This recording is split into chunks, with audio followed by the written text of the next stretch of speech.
C'est avec la parole de quelqu'un qui nous vient d'un musée d'histoire naturelle qu'on va enchaîner notre matinée, des musées d'histoire naturelle qui sont peut-être pas si naturels que ça. Peut-être que là aussi, on se rend compte que c'est une histoire bien humaine et potentiellement vectrice de pouvoir, de vision du monde, voire de déformation dans la vision du monde. Ça, vous nous le direz. Je vous présente en 2 mots notre intervenant, Ludovic Maggioni, qui se présente lui-même volontiers comme un agitateur culturel. On verra si c'est le cas. Biologiste de formation, qui a eu un long parcours à Grenoble, d'abord comme chef de projet au Muséum d'histoire naturelle jusqu'en 2007, et puis ensuite comme responsable des expositions au Centre de culture scientifique, technique et industrielle. Depuis 2016, vous dirigez donc le musée d'histoire naturelle de Neuchâtel, et vous nous proposez une minute détox, ou 40 minutes détox. On va vous écouter. Merci beaucoup. Donc oui, effectivement, je vous propose une petite détox ce matin, mais avant de rentrer dans une petite cure de détox, c'est quand même bien de savoir qui on est et ce qu'on fait. Donc, je suis un être vivant, vous êtes toutes et tous des êtres vivants, on est tous et toutes composés à peu près à 60% d'eau.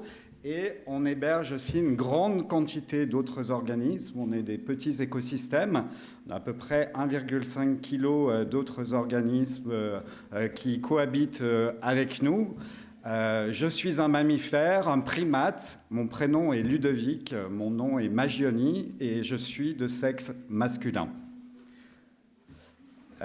Et le Muséum d'histoire naturelle de Neuchâtel. Alors on l'a vu ce matin avec Neil MacGregor, les muséums c'est aussi des bâtiments plus ou moins emblématiques.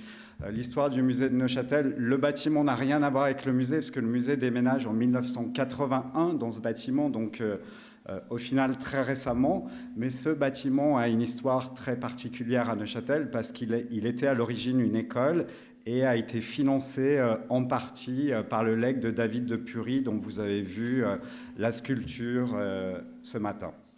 Donc ce musée, c'est un bâtiment, c'est des collections. Alors ça, c'est des choses qui sont très classiques pour nous qui travaillons dans le domaine des musées.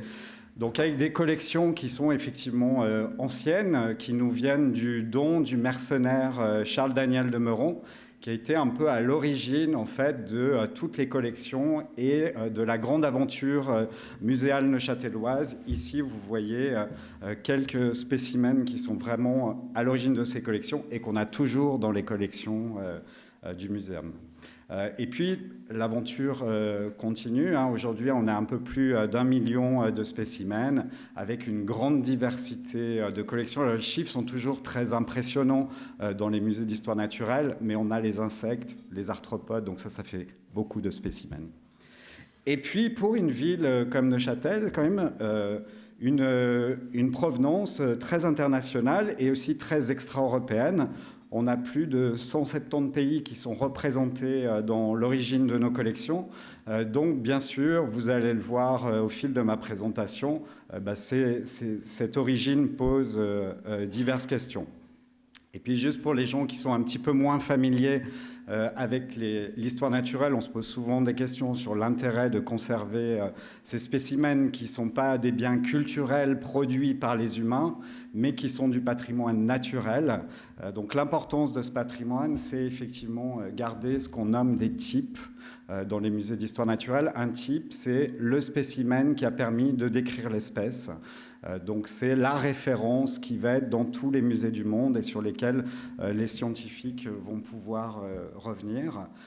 Se dire aussi que ces spécimens, c'est des témoins d'une espèce à un endroit donné, à un temps donné, et puis qu'il y a également la possibilité de travailler sur la génétique et aussi plein d'autres choses avec ces collections. Donc un bâtiment, des collections, on oublie aussi très souvent quand même que un musée, c'est avant tout une aventure humaine d'hommes, de femmes, de personnes qui soutiennent les musées. Donc on est effectivement une équipe au Muséum de Neuchâtel, une petite équipe. On est 13 équivalents temps plein dans ce musée, mais l'équipe est très importante parce que c'est elle qui impulse l'état d'esprit et qui donne la couleur, la manière dont le musée va pouvoir prendre place dans la cité. Et puis un musée, c'est aussi des publics. On en a parlé ce matin déjà avec Neil MacGregor. Donc des publics qui effectivement se diversifient aussi au gré de l'évolution des musées. Le musée, après je ne sais pas si c'est une bonne chose ou pas, mais s'événementialise de plus en plus. La dimension, l'expo temporaire prend toujours énormément de place, mais il y a également de nombreuses autres manières aujourd'hui de pouvoir voir, découvrir, participer dans le musée. Là, on parlait de la nuit des musées ce matin. Voilà une image du public, d'un public pour la nuit des musées à Neuchâtel. Et puis pour continuer cette introduction avant le détox, le contexte, mais je vais rebalayer des idées en fait qui ont déjà été évoquées juste avant, peut-être un petit peu d'une autre manière. Cette idée de la place de l'humain sur cette terre, d'effectivement ce sentiment aujourd'hui d'urgence face à l'environnement, au climat, etc. Juste de rappeler que ce n'est pas une notion qui est contemporaine, c'est une notion qui existe depuis très très longtemps. Déjà Buffon parlait de l'empreinte de l'homme sur la face de la Terre, et on voit que malgré les alertes qui existent depuis très très longtemps, l'avancée est très longue. En plus de cette citation, une petite lecture. Donc, c'est une citation d'Oram Pamuk qui écrit le manifeste pour le musée de demain, qui pose la question de la taille du positionnement du musée. On l'a très très bien vu dans la présentation de ce matin. On a la vision du temple, du grand monument, mais on peut aussi avoir d'autres manières de raconter le musée. C'est qu'on peut se dire qu'on est dans des épopées, mais on pourrait aussi être dans des romans. On est dans des représentations, on peut être dans des expressions, dans des monuments, dans des habitations, dans des histoires, dans des récits, on l'a déjà évoqué, des nations, des personnes, des groupes, des éthiques, des individus, des grands et chers et des petits et bons marchés. Alors, je ne sais pas si tout ça fonctionne, mais en tous les cas, la question qu'on peut se poser par rapport à ce cadre référentiel, c'est nous, dans notre identité, de quel musée on a envie. Et puis, la dernière petite réflexion, mais c'est vrai que ça a déjà été aussi un petit peu évoqué, cette idée de soft power avec ce musée d'Abu Dhabi, où on voit aussi quand même ces dernières années l'importance de la culture comme pouvoir diplomatique. Et puis avec toutes les questions de restitution aussi, le musée devient de plus en plus, le musée et la culture deviennent de plus en plus partie prenante de ces grands moments de discussion diplomatique et se révèlent être des éléments qui peuvent être très déterminants pour le futur.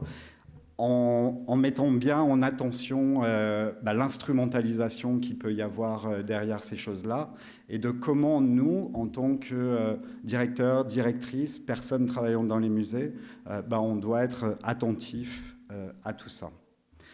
Donc vous le voyez un petit peu, il y a des grands enjeux et un petit peu des immenses directions par rapport à tout ça. Donc, dans notre exposition Emballement, on a construit récemment à Neuchâtel un centre de conservation pour mettre toutes les collections des musées de la ville. Et puis, on présentait une expo pour expliquer ça à notre public. Et quand on déménage, on se pose pas mal de questions sur notre identité, sur ce qu'on va devenir. Est-ce que le musée, ça fait toujours sens si on n'a plus les collections? Je crois qu'à Genève, vous connaissez un petit peu ce sujet-là. Donc, dans l'expo, on faisait un parcours dans les collections, puis à la fin, on proposait à nos visiteurs, à nos visiteuses, de prendre le camion, de le conduire pour aller dans les nouveaux dépôts de manière symbolique. Et ils étaient accompagnés d'un petit GPS. Au céder le passage, tournez à gauche sur le boulevard des Publics. Au rond-point de l'écologie. Prendre la première sortie, direction efficacité et sobriété. À la prochaine intersection, tournez à droite sur le chemin de l'Anthropocène. Évitez l'impasse de la Bourse. Remontez en direction du carrefour de la création puis prendre l'autoroute des innovations. Vous êtes pris dans les filets du muséum. Souriez pour la photo. 3, 2, 1, cheese. Donc là, on était Au carrefour. Prendre la rue de la biodiversité. Au stop, allez à droite sur la route des origines. Attention, contrôle. Afin de respecter les délais, bifurquez sur la ruelle des céphalopodes. Continuez sur l'avenue des Regards. Descendre sur la rue des Mécènes, puis prendre la première à gauche sur l'artère muséale. Vous êtes arrivé. En bref, quelles que soient les directions, le muséum est en perpétuel mouvement. Voilà, on arrive quelque part et effectivement, il n'y a rien de figé dans le modèle du musée. C'est à nous d'inventer, de choisir en fait les directions qu'on peut déterminer. Et donc, c'est ce qu'on va au final essayer de faire dans ce petit musée à Neuchâtel, en essayant de se donner des lignes directrices, des valeurs qui nous semblent importantes. Donc cette idée d'anthropocène, l'humain sur la Terre, son impact, en rappelant simplement que l'anthropocène, c'est une idée dont on a l'impression qu'elle vient de la géologie, des sciences de la géologie, mais c'est un concept qui n'est pas du tout aujourd'hui validé par les scientifiques. Donc c'est avant tout une question sociale qui est reprise par de nombreux médias et qui fait énormément débat dans la société. En dialogue avec les scientifiques. En tous les cas, nous, ce qu'on essaye de faire, c'est de réfléchir cet aspect-là du point de vue culturel. Qu'est-ce que ça veut dire? Et comment on essaye de faire ce genre de choses? Eh ben, en essayant de donner quelques grandes lignes, donc d'affirmer cette vision sociale du musée. Le musée est avant tout un lieu qui fait société, un espace social, et de décliner ensuite toutes ces choses-là dans notre programmation, dans laquelle on fait des choses avec et pour les publics, les communautés, en n'ayant pas trop peur de rire, peut-être de pleurer aussi des fois, en tous les cas de vivre des émotions ensemble, de se poser la question de la grande diversité des êtres vivants et de leur altérité, en sortant aussi uniquement de Homo sapiens, se poser aussi la question de notre place, de l'innovation, du modernisme. Qu'est-ce que toutes ces choses-là, ça veut dire, la nouveauté? Qu'est-ce qu'on en fait? Est-ce qu'on la rejette? Est-ce qu'on l'intègre? Comment? Le confort de nos visiteurs, l'inconfort qu'il faut aussi parfois créer pour déclencher des choses. Ce musée qu'il faut éternellement questionner. Il n'y a rien de figé, il n'y a pas de modèle, il y a tout à inventer. Et la question, au final, dans tout ça, de toutes les équipes, de notre engagement à toutes et à tous, et de cette envie de construire des choses. Bon, après ce plaidoyer, je vous propose une petite publicité. Bonsoir. Bonsoir, monsieur. Vous pouvez m'emmener chez le garde-faune, s'il vous plaît? Garde-faune? Mais vous faites quoi dans la vie?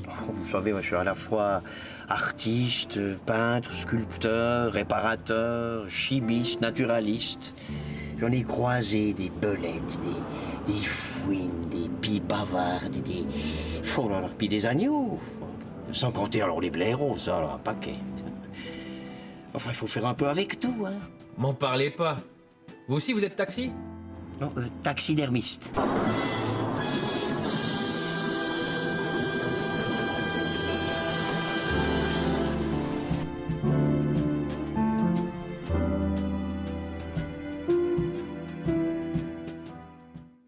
Voilà, c'est des publicités qu'on a réussi à diffuser gratuitement dans les cinémas à Neuchâtel. Donc ça, c'était une belle manière, en tous les cas, de diffuser ces métiers. Mais maintenant, rentrons dans ce programme Detox, donc qui va suivre trois étapes. Donc la première, l'idée de comment se décentrer.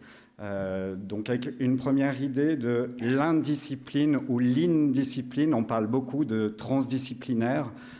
J'aime bien l'idée en fait de prendre le mot anglais qui crée un petit jeu de mots où au final on se dit mais comment on peut être dans les disciplines à l'intérieur, ce qui crée aussi un peu cette idée d'indiscipline que je trouve assez stimulante aussi.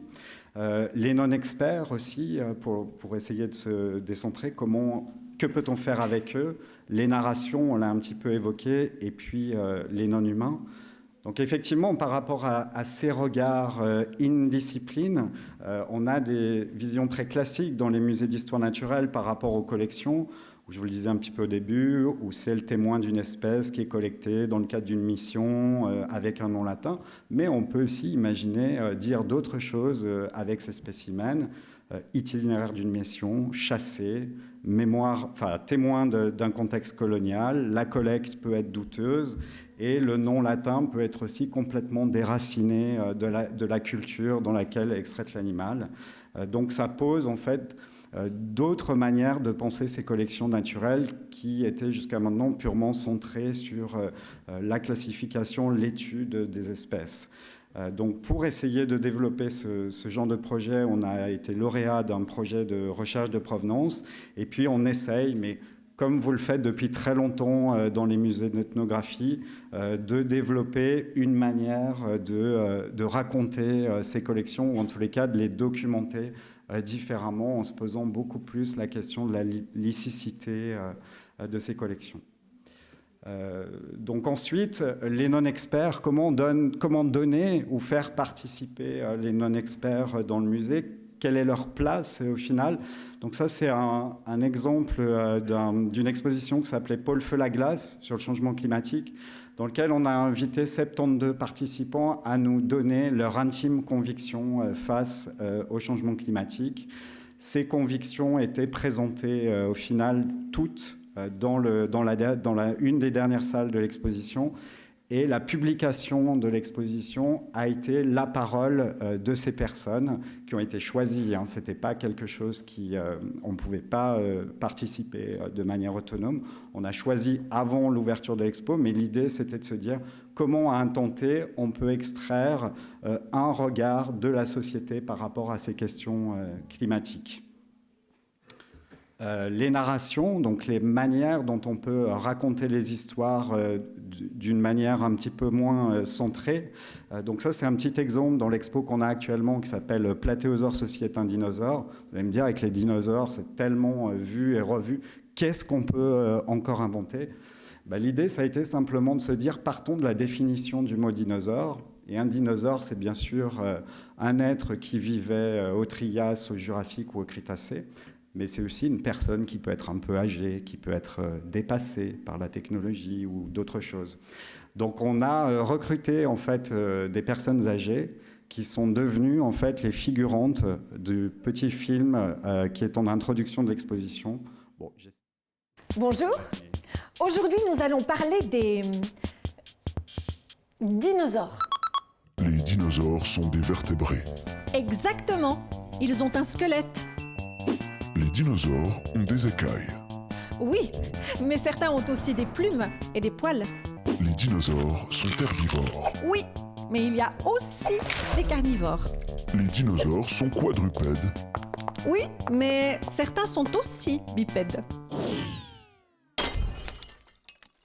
Les dinosaures pondent des œufs. Oui, ils peuvent être ronds, ovales ou en forme d'olive, mais pas plus grands qu'un melon. Les dinosaures sont anciens. Eh oui, ils sont apparus sur Terre il y a environ 240 millions d'années. Les dinosaures ont des tailles différentes. En effet, le plus petit mesure 40 cm et le plus grand 36 mètres de long. Les oiseaux sont des dinosaures. Oui, ils en sont les descendants les plus proches génétiquement. Les dinosaures sont tous plantigrades. Non, ils sont digitigrades, c'est-à-dire qu'ils marchent sur la pointe et non pas la plante de leurs pattes. Les dinosaures n'ont jamais vu d'humain. En effet, le genre humain apparaît sur Terre il y a seulement 2,5 millions d'années, soit plus de 60 millions d'années après la disparition des dinosaures. Finalement, qu'est-ce qu'un dinosaure ? Ceci est un dinosaure. Ceci est un dinosaure. Ceci n'est pas un dinosaure. Ceci est un dinosaure. Ceci n'est pas encore un dinosaure. Ceci est un dinosaure. Ceci est un dinosaure. Ceci est un dinosaure. Cette télé est elle aussi un dinosaure. Et un jour, on sera tous des dinosaures. La manière dont on amène le sujet sur les dinosaures, en se posant aussi la question sociale autour de cette question-là et de notre intégration dans la société, de notre dépassement, pardon. Les non-humains, comment donner la parole aux non-humains dans un musée? C'est une grande, grande complexité. Donc, on le fait de manière très symbolique à Neuchâtel. Dans notre auditoire, il y a un lièvre qui est là et qui écoute tout ce qui se passe dans l'auditoire. Et on lui demande « et lui, qu'en pense-t-il » C'est simplement une manière de se rappeler en permanence qu'on n'est pas les seuls êtres vivants sur cette planète. Dans notre exposition sauvage, on avait également une installation à l'intérieur de laquelle on pouvait vivre 15 minutes d'écoute d'environnement naturel. Et puis on a édité un vinyle avec ces sons comme si on éditait un catalogue d'exposition en leur donnant la parole. Le faire-part de décès de la glace dans l'exposition Paul Feu la glace, donc la glace qui annonce à tout le monde qu'elle a disparu à l'ère de l'Anthropocène. Donc après s'être décentré, c'est le moment de reconnaître aussi certaines choses, notre place en tous les cas en tant que musée dans ces grandes discussions. Donc reconnaître, c'est discuter, c'est un petit peu ce qu'on fait aujourd'hui.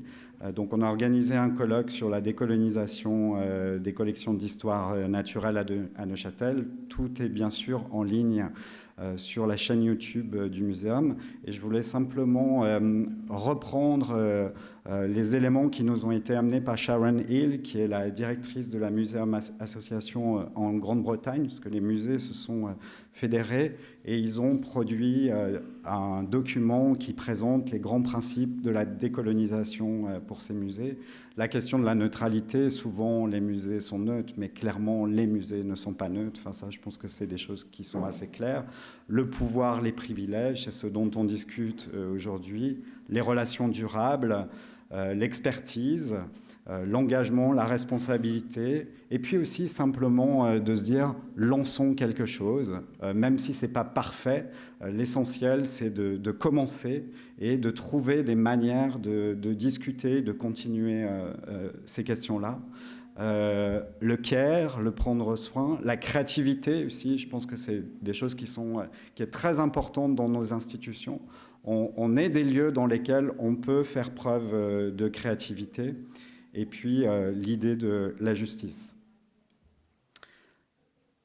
Et la dernière partie, donc la diffusion. Donc diffuser pour qui? Donc, pour les professionnels, pour les publics, et puis également de manière générale pour communiquer avec les médias, les réseaux sociaux, en se disant qu'on va décliner différentes manières de faire cette diffusion. Donc ça, c'est par exemple notre dernière campagne d'affichage institutionnel, où on essaye vraiment de remettre au cœur du musée notre public, et en leur disant très clairement qu'ils ont leur place.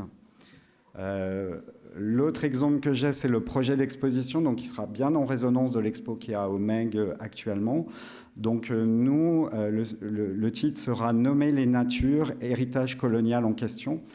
L'idée sera de s'intéresser aux explorateurs qui sont partis au XIXe siècle, dont un en particulier qui est allé en Amérique du Sud et qui est revenu à Neuchâtel, qui s'appelle Jacob von Tschudi, et qui a ramené 600 spécimens d'histoire naturelle.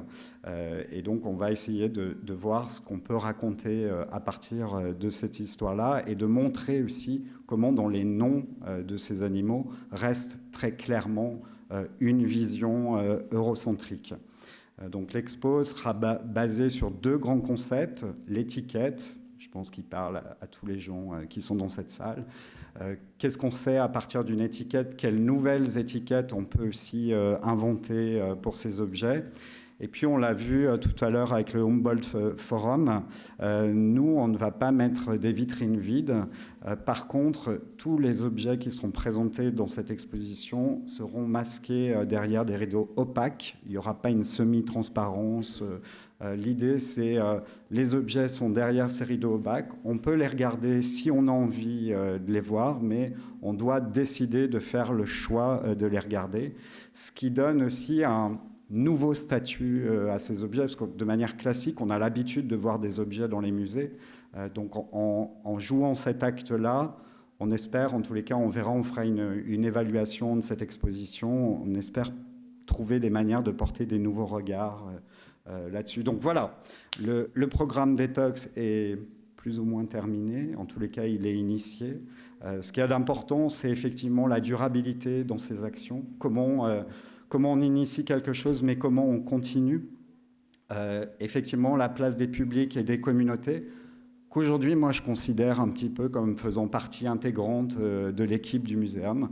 Ça va très loin, mais c'est vrai que quand on se dit que le public, il fait partie de l'équipe, ça renverse un petit peu la manière de produire des choses, ou en tous les cas, de penser une programmation dans un musée. Les liens très clairs qui ont été démontrés par certains scientifiques entre la diversité culturelle et la biodiversité. Plus il y a de diversité culturelle, plus il y a de biodiversité aussi. Et puis, vous l'avez compris un petit peu, je crois, la créativité et le plaisir qu'on peut avoir à travailler ensemble dans ces musées. Merci beaucoup.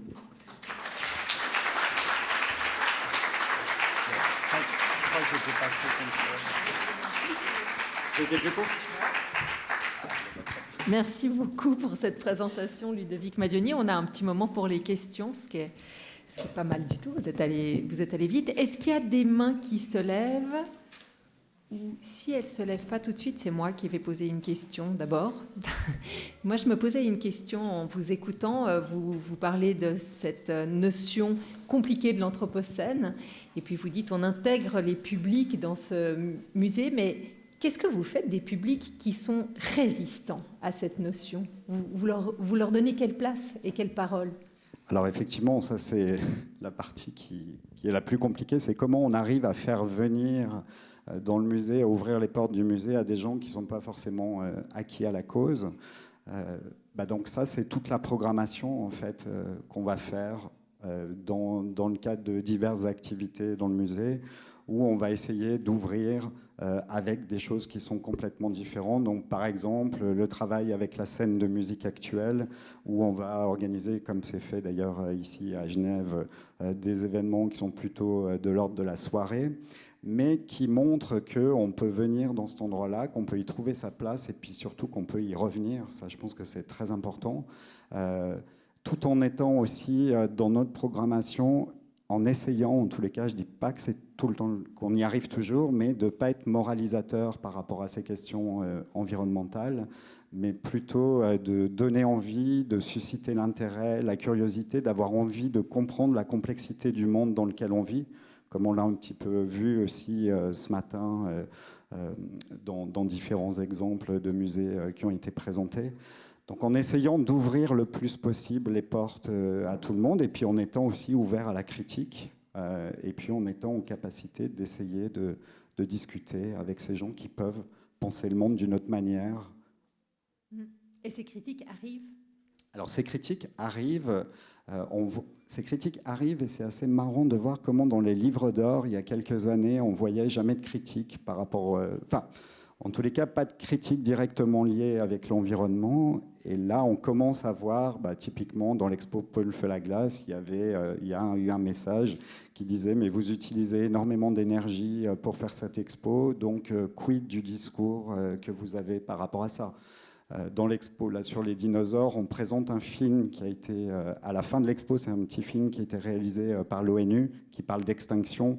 C'est un dinosaure un T-Rex qui vient témoigner et puis qui dit ne produisez pas votre extinction, ne faites pas comme les dinosaures. Et on a eu effectivement dans le livre d'or 2 messages qui nous ont dit on n'a pas envie d'entendre quelque chose de moralisateur par rapport à cette question-là.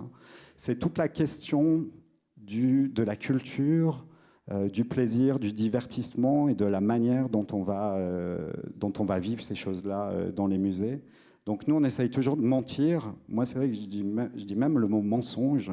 On essaye tout le temps de mentir un petit peu sur la promesse à nos visiteurs. Donc on va faire une expo qui s'appelle Sauvage, une expo qui s'appelle Platéosaure.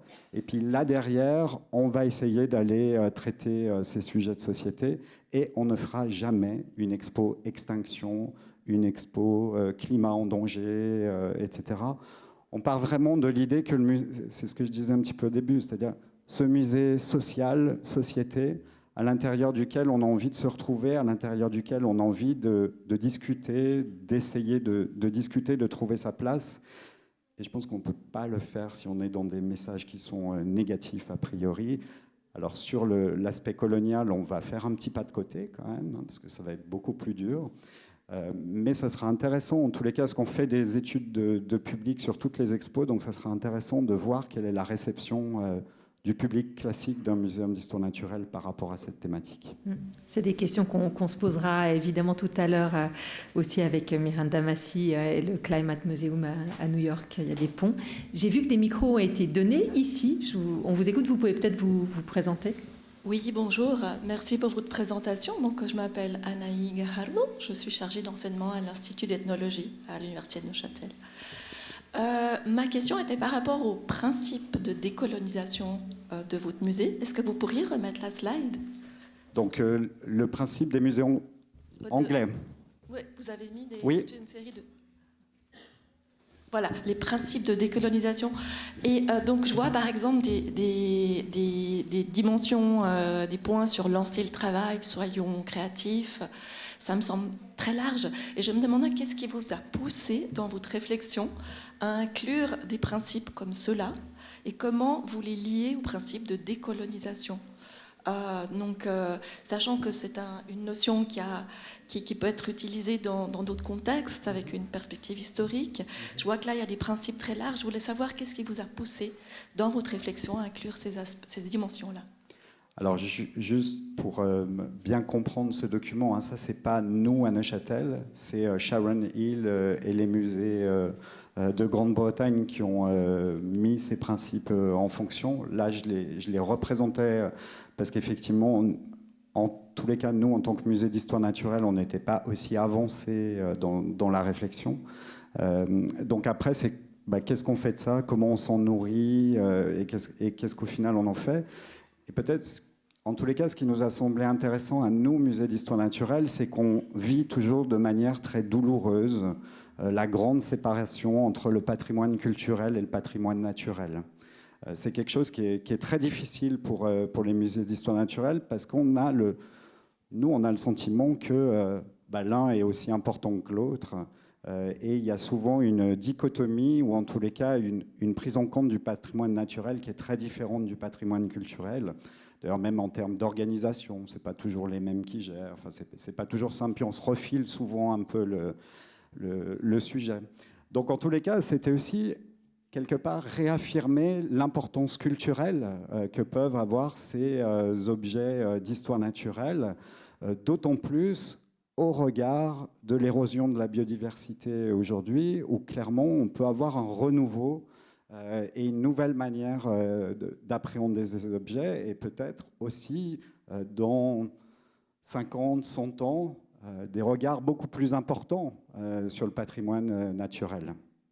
C'était un petit peu ça. Je ne sais pas si je réponds bien à la question, mais... Je ne sais pas s'il y a une autre question. Je vous laisserai vous présenter puis faire une question brève qui est vraiment adressée à notre invité. Je ne comprends pas vos insinuations, excusez-moi. Non, il n'y a aucune insinuation, on vous écoute. Je veux dire, ça commence mal. Boris Engelson, casse-pied, qui n'est jamais d'accord. Comme nous avons sympathisé pendant la pause café, je ne vais pas vous attaquer frontalement sur le détox qui couvrait quand même toute une série d'intox dans le vocabulaire. L'un n'a pas de la bourse, c'est certainement une provocation intentionnelle, mais je veux dire, il y en avait d'autres. Je vous sais quand même gré de ne pas avoir ironisé sur Sarah Palin, l'ancienne gouverneure de l'Alaska, qui disait « on pourrait très bien vivre en harmonie avec la nature, comme l'homme des cavernes avec les dinosaures ». Ça a fait rire la planète entière. J'en viens à ma question indirecte, puisque je renonce aux questions directes. Est-ce que vraiment communauté publique, c'est synonyme? Et puis, il y a un enjeu de pouvoir qui semble absent de ce colloque, c'est la concurrence entre les musées et les autres canaux de savoir. Entre autres, sur les dinosaures, il y a des centaines de livres pour enfants et pour adultes qui sont parus.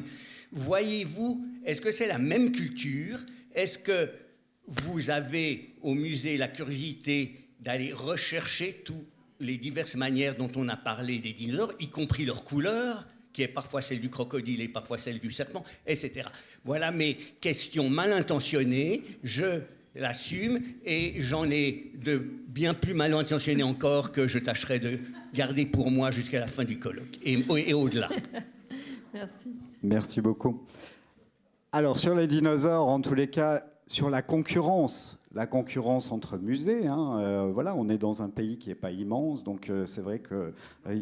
non, mais je commence un petit peu... Enfin, j'élargis votre question, au final, à ce sujet qui est aussi un vrai sujet. Et puis la concurrence avec les autres médias qui peuvent être en ligne, qui peuvent être imprimés, etc. Pour moi, il n'y a aucune concurrence. Le plus important, c'est plus on en fait, plus on en parle de manière différente et de manière originale, mieux c'est. Parce que je pense que l'enjeu, il est là. C'est de trouver... On est tous différents. Donc on a tous des manières d'entrer dans un sujet d'une manière singulière. On attrape tout le monde... on attrape l'attention de manière complètement différente. Donc il faut plein de choses différentes. Il faut des approches très scientifiques, il faut des approches très culturelles, et il ne faut surtout pas des clones. Et moi, ce dont j'ai un petit peu peur ces dernières années, c'est plutôt cette chose-là, cette bienveillance administrative qui nivelle par moments la créativité. Et je pense que un des enjeux, en tous les cas, pour les musées, et j'ai tendance à pas trop dire les musées du futur, mais les musées d'aujourd'hui, parce que le futur, on verra bien, on fait déjà des choses aujourd'hui. Un des enjeux pour les musées d'aujourd'hui, c'est ce positionnement et cette créativité, et cette manière dont on va réussir aussi à parler, en tous les cas à assumer les choix éditoriaux qu'on fait jusqu'au bout, que ce soit des choix éditoriaux classiques, ce qui n'est pas un problème, ou ce que nous, on fait, des choix éditoriaux qui sont un petit peu moins classiques, qui sont plus dans la deuxième colonne de Rampamuk, parce qu'on est aussi un petit musée, et puis dans un petit musée, on ne peut pas reproduire ce que font les grands musées, puis à la fois, ce n'est pas intéressant de reproduire ce que les gens font. Ce qui est intéressant, c'est notre singularité, c'est notre envie de vivre des choses ensemble et de partager des choses ensemble. Est-ce qu'il y a encore une question ici à l'avant? Je peux juste parler aux gens du son. Il y a un écho, une espèce de réverbération. Je me demande si en mettant simplement un peu moins fort les micros, on n'aurait pas un son plus agréable. Merci beaucoup. Ah ouais, je crois que c'est plus agréable. Merci. On vous écoute. Alors, Béatrice Pellegrini, Agenda 21, et précédemment Muséum d'histoire naturelle et Musée d'histoire des sciences. Je voulais te poser la question parce que tu as dit que tu ne savais pas ou tu ne comprenais pas comment vous alliez mieux allier culture et science, histoire de la nature et histoire de l'homme. Je ne sais plus comment tu as dit ça. Parce que moi, j'ai l'impression, je suis une fan de votre musée depuis 25 ans. Je crois que j'en ai pas loupé beaucoup. Je l'ai souvent fait avec des gens qui ne sont pas du tout scientifiques, qui peuvent être artistes, de n'importe quelle autre provenance. Ça a toujours été des événements extraordinaires, ces visites. Parce que justement, il y a toujours l'aspect culturel et scientifique qui est lié. Alors, c'est quoi la problématique dont tu parlais tout à l'heure, où c'était compliqué? Alors, je ne sais pas exactement ce que j'ai dit. En tous les cas, non, peut-être ce que je voulais dire, c'est qu'il n'y a pas de ligne droite. Donc à chaque fois, effectivement, dès qu'on sort un tout petit peu du cadre, on prend aussi un risque. Et puis, c'est pas toujours facile de savoir quelle va être la réception de ce risque. Donc c'est peut-être en ce sens-là que j'ai évoqué le terme compliqué, de se dire, voilà, comment ça fait sens, ou comment ça va être reçu. Et comment c'est productif et pas contre-productif aussi, parce que ça peut être l'écueil de ce genre de choses. Mais en tous les cas, pour moi, la science, c'est une culture, avant tout. Donc la question, elle ne se pose même pas. Mais le problème, c'est qu'il y a beaucoup de gens qui posent cette question.